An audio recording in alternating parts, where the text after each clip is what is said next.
कुछ कहानियां होती हैं जो दिल में बस जाती हैं और फिर कभी नहीं जाती।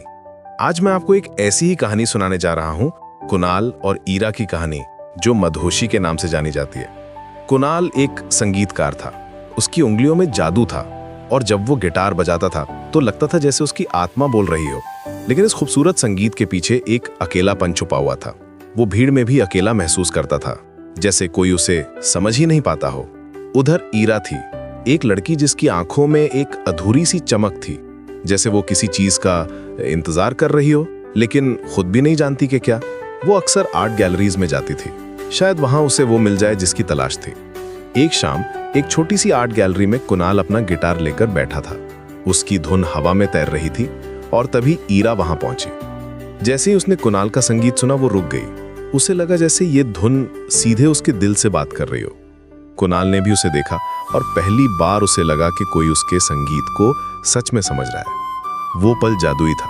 ना कोई बात हुई, ना कोई परिचय, बस दो आंखें मिली और दो दिल एक हो गए। ईरा धीरे धीरे कुणाल के पास आई और बैठ गई। कुणाल का संगीत और भी मधुर हो गया, जैसे उसे अपना सुनने वाला मिल गया। उस दिन के बाद वो रोज मिलने लगे, कभी उसी गैलरी में, कभी किसी पार्क में, कभी किसी कैफे में। उनकी बातें घंटों चलती थीं। कुणाल अपने संगीत के बारे में बताता और ईरा चुपचाप सुनती। उसकी खामोशी में भी एक संगीत था जो कुणाल को बेहद पसंद था। एक बारिश की रात जब वो दोनों एक छत के नीचे खड़े थे, ईरा ने कहा था, तुम्हारा संगीत मुझे मदहोश कर देता है। कुणाल ने मुस्कुराते हुए जवाब दिया था, और तुम्हारी खामोशी मुझे। उस रात बारिश की बूंदों के बीच उन्होंने एक दूसरे का हाथ पकड़ा था। दुनिया रुक गई थी उस पल। महीने बीतते गए और उनका प्यार गहरा होता गया। ये कोई साधारण प्यार नहीं था, ये एक मदहोशी थी, एक नशा था जो दोनों को अपनी गिरफ्त में ले चुका था। कुणाल के संगीत में अब एक नई मिठास आ गई थी और ईरा की आंखों की वो अधूरी चमक पूरी हो गई थी। लेकिन जिंदगी में कुछ मोड़ ऐसे आते हैं जो सब कुछ बदल देते हैं। कुणाल को एक बड़ा मौका मिला। एक फेमस म्यूजिक कंपनी ने उसे दूसरे शहर में काम का ऑफर दिया था। ये उसके करियर के लिए बहुत जरूरी था, लेकिन इसका मतलब था ईरा से दूर जाना। जब कुणाल ने ईरा को यह बात बताई तो वो कुछ देर चुप रही। फिर उसने कहा, जाओ, लेकिन मुझे अपने संगीत में जिंदा रखना। कुणाल की आंखों में आंसू आ गए। उसने कहा, मेरी हर धुन तुम्हारे नाम होगी।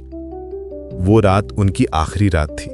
वो देर तक बैठे रहे, बातें करते रहे, एक दूसरे को देखते रहे, जैसे वो उस पल को हमेशा के लिए अपनी यादों में कैद कर लेना चाहते हों। सुबह होते ही कुणाल को जाना था। अगले दिन स्टेशन पर विदाई का वक्त आया। ईरा ने कुणाल को एक छोटा सा लेटर दिया और कहा, जब भी तुम्हें लगे कि तुम मुझे भूल रहे हो तो इसे पढ़ना। कुणाल ने उसे गले लगाया और कहा, मैं तुम्हें कभी नहीं भूल सकता, तुम मेरी मदहोशी हो।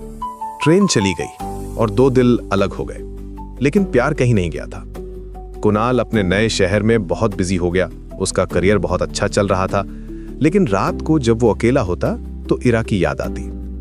वो अपने गिटार पर वही धुनें बजाता जो उसने ईरा के साथ बिताए पलों में बनाई थी। ईरा भी अपनी जिंदगी में आगे बढ़ रही थी, लेकिन कुणाल की यादें उसके साथ थीं। वो अक्सर उसी गैलरी में जाती जहां वो पहली बार मिले थे। वहां बैठकर वो कुणाल के संगीत को याद करती। साल बीतते गए। कुणाल एक फेमस म्यूजिशियन बन गया था। उसके कॉन्सर्ट सोल्ड आउट होते थे। लोग उसके संगीत के दीवाने थे, लेकिन उसके दिल में अभी भी ईरा की जगह खाली थी। एक दिन कुणाल को पता चला कि उसका एक बड़ा कॉन्सर्ट उसी शहर में होने वाला है जहां ईरा रहती थी। उसका दिल तेजी से धड़कने लगा। क्या ईरा आएगी? क्या वो अभी भी उसे याद करती है? कॉन्सर्ट का दिन आया।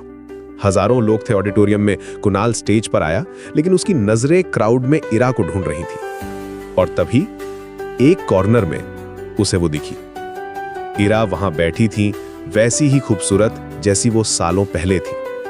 कुणाल का दिल रुक गया। वो कुछ देर उसे देखता रहा, फिर माइक्रोफोन के पास गया। उसने कहा, मैं आज एक स्पेशल धुन बजाने वाला हूं। ये धुन उस लड़की के लिए है जिसने मुझे मदहोशी सिखाई। जैसे ही कुणाल ने गिटार बजाना शुरू किया, ईरा के आंखों में आंसू आ गए। ये वही धुन थी जो कुणाल ने उनकी पहली मुलाकात में बजाई थी। पूरा ऑडिटोरियम मंत्रमुग्ध हो गया, लेकिन कुणाल की नजरें सिर्फ ईरा पर थीं। कॉन्सर्ट खत्म होने के बाद ईरा बैक स्टेज गई। कुणाल वहां अकेला खड़ा था, जैसे वो उसका इंतजार कर रहा हो। वो दोनों एक दूसरे को देखते रहे, कुछ कहे भी। फिर ईरा ने पूछा, मधोशी अब भी है? कुणाल ने मुस्कुराते हुए कहा, अब तो ये मेरी आदत बन गई है। वो दोनों हंसे और फिर एक दूसरे को गले लगा लिया। उस रात वो देर तक बातें करते रहे। कुणाल ने बताया कि कैसे उसने हर धुन में ईरा को ढूंढा था। ईरा ने कहा कि कैसे वो हर दिन उसके संगीत का इंतजार करती थी। वो समझ गए कि उनका प्यार कम नहीं हुआ था, बल्कि और भी गहरा हो गया था। कुछ महीने बाद कुणाल वापस अपने शहर आ गया, इस बार हमेशा के लिए। उसने रियलाइज किया कि सक्सेस का कोई मतलब नहीं अगर उसके पास शेयर करने के लिए कोई नहीं है। ईरा उसकी जिंदगी का सबसे जरूरी हिस्सा थी। आज जब मैं उनकी कहानी सुनाता हूं तो मुझे लगता है कि सच्चा प्यार वक्त से नहीं डरता, वो बस और गहरा हो जाता है। कुणाल और ईरा की मधोशी एक एग्जाम्पल है कि कैसे प्यार डिस्टेंस को, कायम को, सब कुछ को पार कर जाता है। उनकी कहानी हमें सिखाती है कि कुछ प्यार ऐसे होते हैं जो होश छीन लेते हैं और फिर जिंदगी बन जाते हैं। ये होश में जिए जाने वाली मोहब्बत है, एक ऐसी मधोशी जो कभी खत्म नहीं होती, बल्कि हमेशा के लिए दिल में बस जाती।